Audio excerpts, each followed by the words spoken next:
Hi everyone, welcome. If you're new here, my name is Eric and I wanted to do a quick video on how to do strap changes without scratching lugs. But firstly, thanks so much for 5,000 subscribers, it's amazing. And I also wanted to thank Tristano, the Urban Gentry, for his positive comments, inviting me to events, introducing me to people, and even using part of my video in his video. A fantastic guy and the OG of watch channels.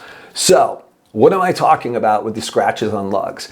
Sometimes you buy a watch and you'll turn it over and you'll look, oh my God, it's so marred up from doing strap changes. And some people are going to say those are battle scars. To me, that's not battle scars, it's laziness. If you don't mind it, to each their own, that's fine, don't watch this. But for me, I don't think they need to be there. If I'm on vacation and I scratch my watch, that's something I can fondly remember, but not by doing strap changes for me.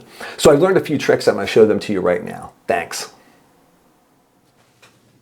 Okay, so real simple for me. And once again, this is for people that don't want to get scratches inside their lugs or on the outside even. And for me, that's not part of the battle scars, that you get when you're on vacation or anything like that. To me, as I said, it's just something I don't like to see. I think it looks a little lazy, but if it doesn't bother you, don't watch this, just keep going and good for you.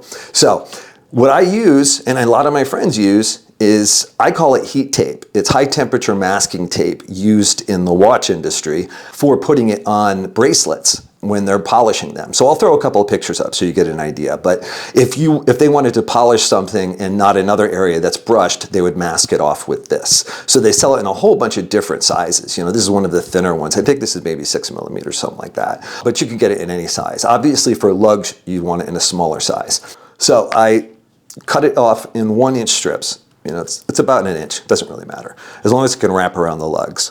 And then what I do is I put it right on the lug as close as I can get up to it, like this. And then I wrap it around the whole lug, like that. Press it down. So the other thing about this tape that's really great is it doesn't leave any residue at all. So I tape one side of it, and I usually do the other side as well, right? Only one side. People are like, oh, why wouldn't you do both sides? Because I'm only going to be working from one side, and I know what side I want to work at. So this, I guess, comes with repetition. But what I mean is, and you'll see right now, I'm just going to use one side. You have to take your spring bar off. You should use a tool. This is a Bergione. I think it's 6767. But ideally, you want to get this type of, you need a good spring bar tool. And this Bergione makes the best. And then you can also buy, these break sometimes, things like that, but you can buy new ones. So for me, this is a drilled lug, which is ideal. Absolutely love drilled lugs. And I just push through. Actually, I even masked over that. So for me, it doesn't matter. I just push down a little, pull out. It's off. That's it. So that's one side. I'm only going to work from one side. What I mean by that is when I put a new one in, I'm going to put it in from this side, so I don't have to play with this side at all. I'm just going to pop it in here first. I can't see through the camera. So I'm going to start from this side, and this is the only side that has a chance of being harmed. And I'm consistent with that. So in other words, I'm working always from one side, and there's not a chance for this side to ever get touched or scratched. So it minimizes it, right? So what I do with this, after I put it here, I actually rest it against the lug, which is something you don't want to do. Let me see if I get a little closer. This is something you don't want to do when you don't have tape on it, right? So if you have tape on this and you're resting the spring bar against the lug, so you're just going to take it, I'm going to find that hole. There it is, pop. So it's in. So really simple. This is not rocket science. And then you just take off the heat tape. That's it. Untouched. Untouched.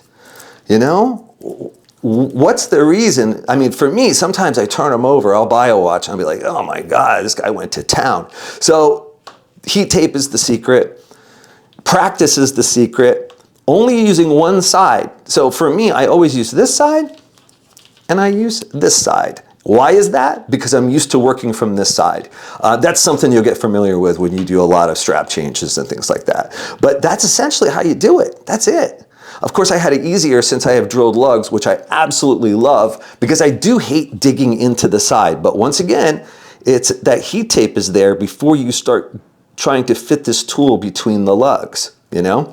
So that's it. It's as simple as that. It really isn't hard to keep the back of your watch looking like this. And I even see some of the front of the watches that are scratched up. I mean, it's ridiculous. For me, as I said, you know, it looks a little lazy to me. So let's go back up top. Thanks.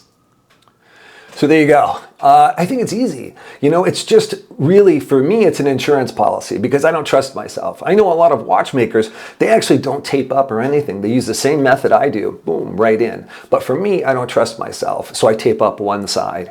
And really, the trick here is repetition as well. The more you do it, the easier it gets. I still tape up all the time. So I think it's an easy way. You can find it at Amazon. I'll put a link in the description below where you can get it, but you can find it pretty much anywhere. So thanks so much for watching. If you like this kind of content, please like and subscribe.